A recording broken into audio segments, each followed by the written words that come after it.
Yo, yo, yo, yo, yo, what is going on, COD Familia? It is your boy BN, aka Mr. Kingdom Builder. And today is probably going to be a banger. I have to say so myself. There is so much that happened yesterday on the 31st of May that I have dubbed the day CODRAMAGEDON, which is basically COD, drama, and Armageddon, all combined if you weren't able to figure that out. There's four main storylines we're going to talk today to essentially recap what happened yesterday and hopefully ending the video on somewhat of a nice-ish note.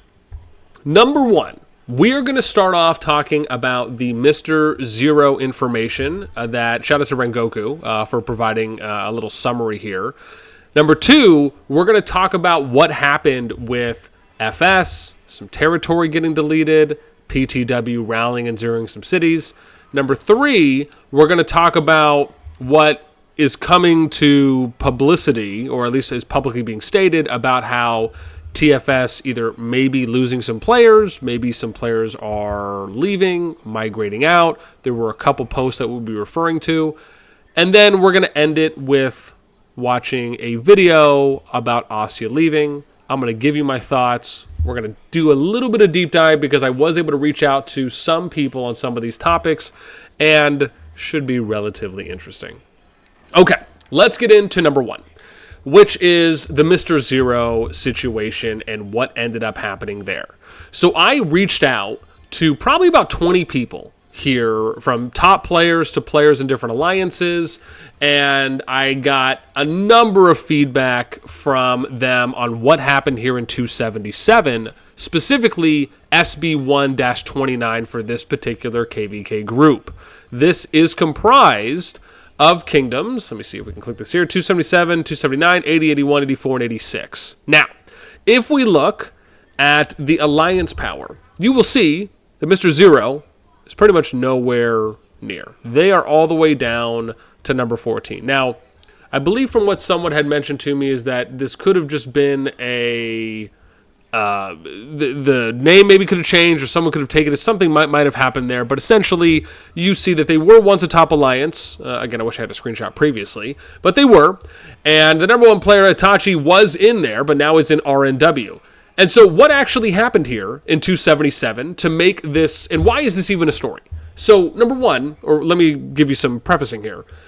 What happened is that it was claimed, from what I had heard from some people, is that Mr0, the previous alliance lead, or R5 being Itachi, had betrayed Mr0 Alliance, which again was a 253 million power player. I believe probably just a little bit lower. We could take a look at historical. We could see 253, right? So pretty much about 254 if you're rounding up. And so what ended up happening, from what I heard, and again, I'm going to give you what I'm hearing from a number of sources, is initially it was mentioned that Itachi, the ex-Mr0 R5, and also keep in mind, I should say as well, if there's any additional information, if something is not accurate, if you will, please feel free to let us know in the comments down below. Again, I'm not going to speak to confirming specifics. I'm going to speak to what I've been told by a couple people. So the first one was that Itachi, as the XR5, was betrayed by Mr0 due to helping MBH do some kind of flanking or assisting there. Someone had mentioned something about a free-for-all that turned into a 3v2. There was something mentioned about MBH ended up betraying Fear. I mean, you could see here at the moment, at least how things are going in the final zone, that S277 is fighting MBH. There's only 2 passes that are opened, and I don't know what the extent is of what's happening. Okay, yeah, so nothing's really... There's no more fighting currently, but there are some troops here on the field. And just to show you some of the alliances as well, we'll take a look, and you'll see that MBH, Fear is not in. It's just S277. So...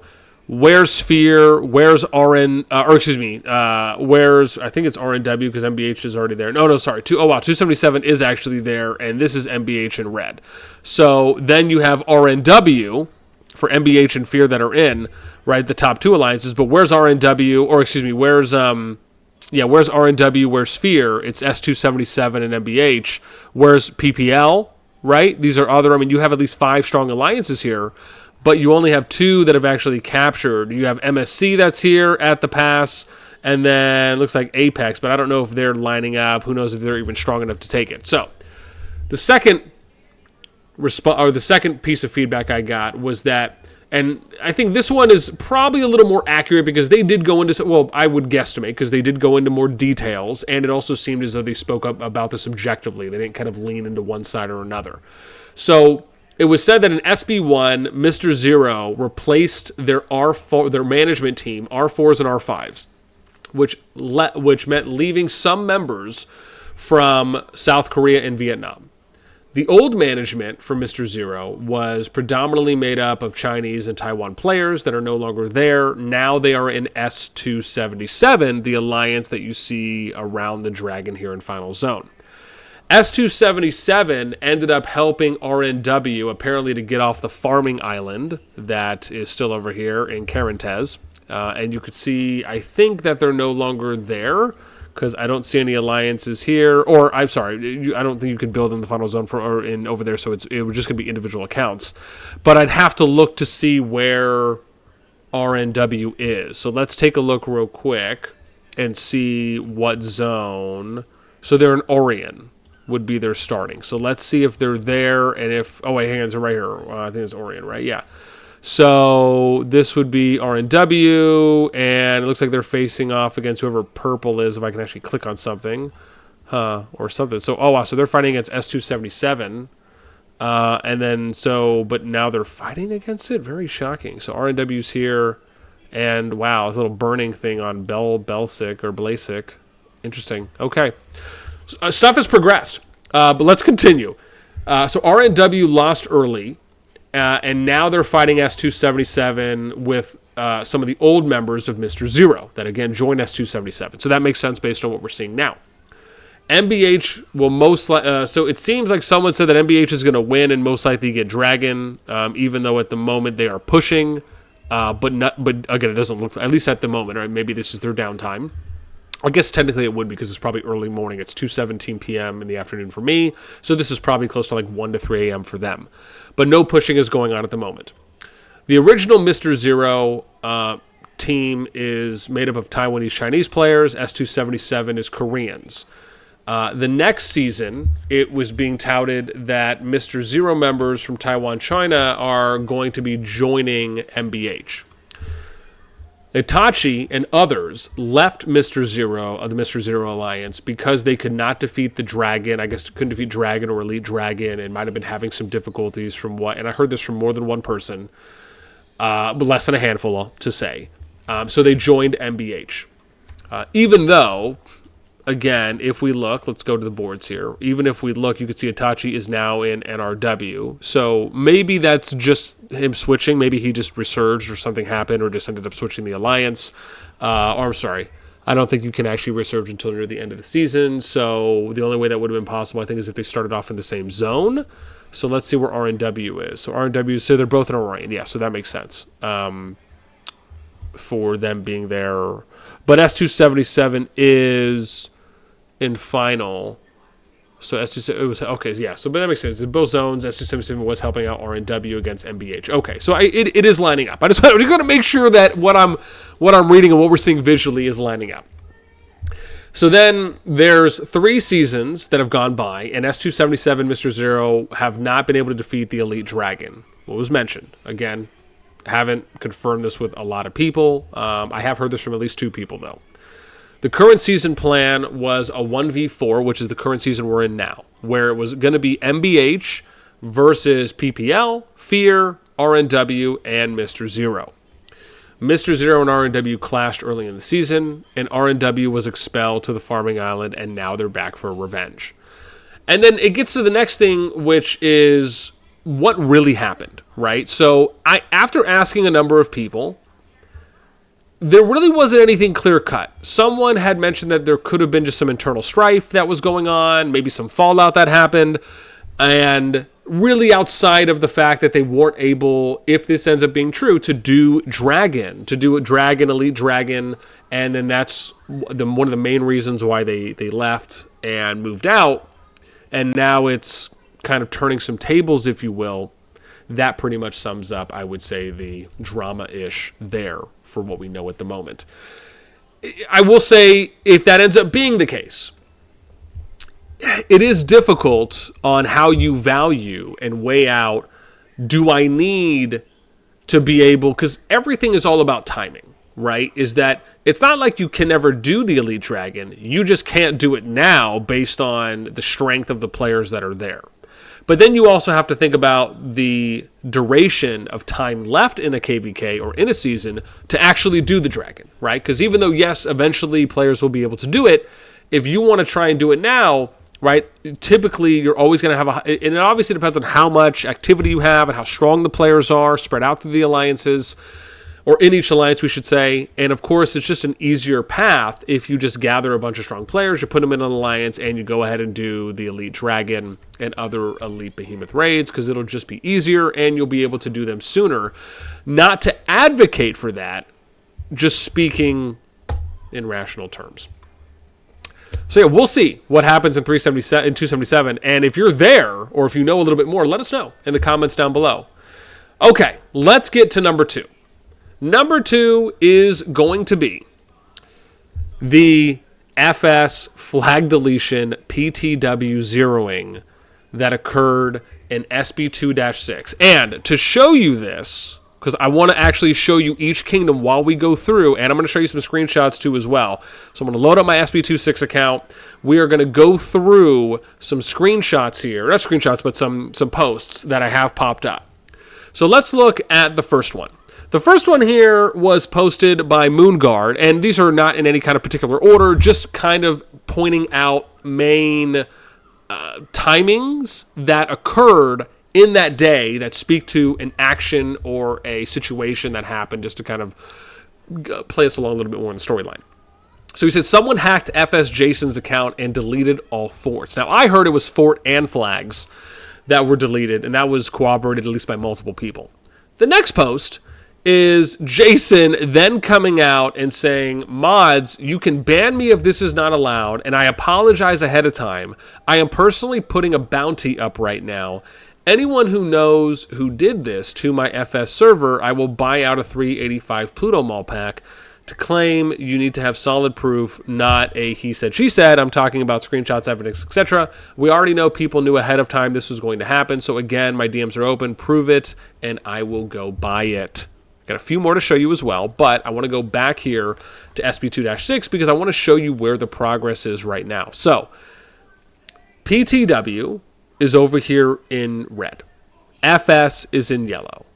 Now, based on this, I don't see any, because sometimes if they're removing flags, you know, maybe they'll miss one and you'll kind of just see one here or there. I don't know, because I was trying to look for some screenshots to see what the extent of it was. So did they remove all the flags in Zone 3 or in Zone 4? Did they remove some over here as well? I mean, I would imagine that FS wouldn't have been able to make it back this fast if the flags were removed that quickly. And I think it's this one. It is yellow. Okay, good. I had to make sure. I had to read the names real quick. So with that in mind, I doubt maybe they did, right? But it's just the fact that that happened, I doubt. To me, it almost feels like with how quickly they were able to re-engage, they most likely removed the flags and a fort in Final Zone at minimum or around. And that's just my guesstimate based on when I heard it and then the next day when we heard that they were fighting again and had rebuilt back. Of course, I would love to hear from anyone that wants to share. Please let us know in the comments. Along with, how did it affect you? What were you thinking the moment that it happened? I imagine it had to be a surprise. And what was the general sentiment around FS and in the SP2-6 server? Because then we get to the next part, which is, after flags and a fort was removed, PTW started zeroing and rallying FS players. And I'm going to show you one screenshot here, which, I will be honest, is... trying to figure out how I want to say this. Do I want to say that this is a smoking gun or this is damning evidence, as it appears for someone in the screenshot in the bottom right corner, i.e. being guns? That is up for you to decide on how you feel about that. I will say, again, Guns to me has been a great guy. I would consider Guns to be a friend. But now we kind of need to talk about the morality. And again, other people were doing this. It's not just guns. Clearly, it was just someone that had posted this. And so I want to talk about this because I think this is a really big topical piece, which is that, well, first off, before we even get to the morality, what we need to address is that when this happened to Jason's account, and I think from what someone said, Sons or Sunnies as well in the FS Alliance, and let's see real quick if we can zoom in, and I'll just show you the accounts in question. So we look at, hang on, let's go, where's Alliance Power? So we go FS, and yeah. So I think it was wherever Sonny's is or somewhere around here, unless I'm cray and it was someone else's. And, oh, well, maybe they changed the name too? Yeah, let's see. Unless it was, I don't think it would be in this one. Unless I'm totally cray. Maybe it was, and I'm just, but I don't see Sunny here or anyone. So, yeah. Oh, you know, hang on, let's do this. Maybe it's on, let's go personal power. So, toxic, let's see here. Dang, I really wanted to catch this. But, and again, this is a smaller piece. Really, I just want to see if we might have been able to find or see the accounts, but clearly they are not readily available, so maybe it was a name change or they ended up moving down. Okay, anyways, smaller point. The idea behind this is that when the flags were removed and the fort was removed and players were vulnerable, PTW, from what was said, is that they started rallying and zeroing players nearly immediately. This, I think, is pretty safe to say that it was planned. It was coordinated. That whomever or whatever happened, if it was a hack or not, to Jason's account and the other individual as well, like I said, I think it was Sunny or Sons, and then this happens, flag fort's removed, PTW synchronizes this, and people were saying they were already out kind of raiding and doing things, and then they immediately go into this. Again, in that case, you know, was information sold? Were they just given a heads up? To what extent? But I think that's pretty clear based on how it looks. I think we can at least surmise that much. And then you get into the part about how do you feel about this? Well, sorry. And then before we even get to the morality of it, then FS builds back up and ends up now, I guess, stopping, really, and now applying pressure on PTW. So you can see here that FS kind of coming back with a vengeance at this point, right? A flag is being destroyed, a keep is being destroyed, they're making headway. I don't know if anything else is, I mean, maybe they could probably hit this too as well and disconnect some, but it doesn't look like they're attacking any of the others. But still, they are on the offensive, and again, coming back with a passion. So one could say, it's now we can talk a little bit about the morality here. Is how do you feel about an alliance that clearly did something mischievous and or took advantage of a situation, and they do that, and then they're still getting pushed back? I mean, again, sure, you can still make the argument that were they able to still do some damage because of the fact that they were able to rally and zero some players? Yes. Did the situation that occurred, was it pretty unintended or unforeseen? Yeah. Right? Because I don't think anyone from FS was expecting for that to happen and to have the territory removed and then them starting getting rally and zeroed. So you have to think about the money that people lost, the troops that people lost, for something that, again, was basically a workaround to the game systems. That is unfortunate. And to me, I think that's the biggest and saddest part about the whole thing. It would have been different if they lost straight up, or they lost those troops, lost power, had that damage done in a straight up way, instead of this. And then you look at it and you say, okay, well, how does that make PTW look now, right? Because I had heard yesterday, or for a moment ago, we saw that Toxic, the leader of PTW and the strongest player in this KVK, left or took a break from PTW because he was alliances for a moment, whatever may have happened. He even left my Discord too as well, which he was a part of the King's Guard there. And so all of these things kind of led me to believe, okay, maybe he is taking a break or stepping away for a bit. But then obviously now he's back in PTW. So coincidence or maybe something else that happened there. Who knows? I did try to reach out, but I think he has to add me first, and otherwise I would have pinged him in the Discord there. And I tried to add, but I can't because he has the settings where he has to be the one to add you. So now it's, how does that make PTW look? Because I think objectively, it probably doesn't make PTW look that good. The fact that they corroborated, most likely, I think that's pretty given, they zero and rally players, and then they still get put back into this situation that they're in.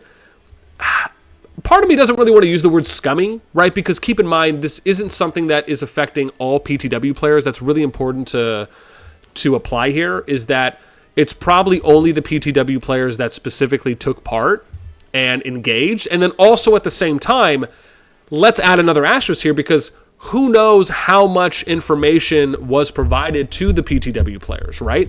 Did leadership or management or those involved say something to the effect of, hey, all their towers are down, this is the opportunity, let's go and do it, right? Even though we knew that there was a number of people that were already online. So, I would say for the PTW people that took part in it, specifically that they were already there, they knew something was going to happen, but at the same time, what were they told, right? Because maybe they could have been told, everyone be online now, something may happen. And maybe they had no idea that this is what it was, right? And they're all just going out there thinking, and again, I can't give it to them too. I can't soften it too much, because if you see that all these flags have been removed, right, you either have someone who betrayed, maybe there was a spy in there that made it up to R4. I think that's probably more likely. And that may seem like a little bit less-ish of a feeling compared to someone getting hacked, right? It is a little bit different as far as for the why on how those things were removed. But again, I will say it's a hard pill to swallow. And I think this definitely puts a notch, as far as a negative one, for perception outlook on PTW, that they were willing, and again, to be clear, for those people that were specifically involved, for those individuals, it is a stain on the image, a stain on the record, and I feel sorry, I feel bad for the PTW players that had no idea. If anyone was potentially misled, those that didn't even involve themselves in the fighting, rallying, and zeroing, right? Because will you stay there? Will you leave? Right? Is it something you want to be associated with? That's always going to be up to each individual at that point. Okay, let's now get to number 3. Number 3 for me is going to be and I'm going to show this next screenshot here. And this one was, let me see here, 2v6. Where was this one? Was it episode last season? Fair enough. Okay, yeah, I'm not sure exactly. Okay, here we go. So, Strafer posted this yesterday. I think this is yesterday, around 1 p.m. my time. So this would have been 12, around 16, 17 UTC. Says, TFS, disband on a win season. Better focus on your poll numbers. Saw you chasing Sod. And then the next screenshot we get, I think, is from Dark, who says, how's TFS doing? I hear 100 people decided to bail ship. Now, let's go and take a look at 23. So we're going to pop open 23, but let that load. Now, it has been mentioned, and it has been said from a number of people outside of the 2 that I just showed, that people have been saying that something's happening in TFS. There are some rumblings. There's been multiple mentions of that players, a group, may be leaving and defecting, but nothing that has obviously been officially stated by TFS management in any kind of a public way that was officially sanctioned and said okay, right? Because if you're on the TFS Discord, and I have access to the TFS section, And this is why it's very important, right? I'm a very big believer that if you are granted access to things and they are only being posted internally, that is viewed as private, unless you are given permission or if it's posted in some kind of a public channel, which TFS also has a public announcement channel that is for anything, but they haven't posted anything about any situation at the moment. So I will not speak to anything that was internally posted. I will only speak to what has been publicly mentioned, rumored, and stated thus far, as hopefully anyone with a respectable degree of integrity would do. Okay, so we look at 23, and now let's look at some numbers, because I don't know if anything's changed. This is kind of my first time looking around. So you can see here, TFS still over 17 bill. They got 196 over 200, so nothing at the moment, right? Obviously, we'll have to check again near the end of the season and see if anything changes there. That would indicate that what a number of these people are saying is accurate. However, I will say that I think it is at least safe to assume, or to lead, if we will, because a number of people have been saying this. And also, there has been some TFS people that have said this too as well. Again, I'm not showing those, but again, you kind of get the point, is that there may be some movement, right? Is it something that can be resolved prior to the end of the season, or will it just end up in some people that leave and branch off? Will they maybe make two alliances in the same kingdom? Because it's interesting, when I think about the kingdom and the server capacity increasing from season to season, with how big TFS is, with the fact that they still have really good recruiting power and leverage in the community for people that want to go there, why not consider potentially, and again, keep in mind, that's just one option, right? But you could make two alliances and build up two main alliances and have two different leadership teams. That's one option. The other is, who knows what's really going on? Is it something that is just oil and water? It's just coming to a head and there's just kind of no way to really stop it because whatever has been happening has just exacerbated this long to that point. So in that case, right, will they just kind of split and separate? If that ends up being the case, will there just be a number of people that leave? Will nothing end up happening and this is just all rumor? I'd love to hear from you guys. Let me know what you think in the comments down below. I do think it would be a massive news in the community if this does end up happening in TFS near the end of the season, so we'll definitely be on watch for that. And then the very last one that I wanted to touch on is going to be the Asya departure. And this to me, oh, actually, sorry, I had this in this one. Yeah, there we go. We'll just minimize that and go back if I can. So Asya left. This was yesterday, May 31st. You can see today is a sad day for our community as one of the wonderful community managers. Asya is leaving us. We can't let her go without saying goodbye. And we're going to watch this video because I haven't seen it yet. And I want to watch. I think it's only a few minutes long. Let's make sure I have my audio on here. And let's enjoy. To another update video, I'm Leo. Hi, I'm Asya, and today we'll be sharing the latest details on the upcoming patch. So the update will bring the 2 new legendary heroes. Yes, and we also have a new pet and improvements to the reset system and more. So let's get into the details. Oh my gosh, never mind. This is something else. Hope you CoDRAMAGEDON players. Whoa. Okay. I'm going to watch this later because if this is like an update thing, that it's something that's separate. I thought this was just like the farewell, but no, this is actually something new. I'm going to talk about this later. With that in mind, that's going to do it for me. I hope you enjoyed this one where we gave you a little bit more of a breakdown, some other insights, and I shared with you my thoughts. I'd love, of course, to know anything and everything you guys are thinking. Let me know in the comments down below. That's going to do it for me. As always, until next time, I'll catch y'all later.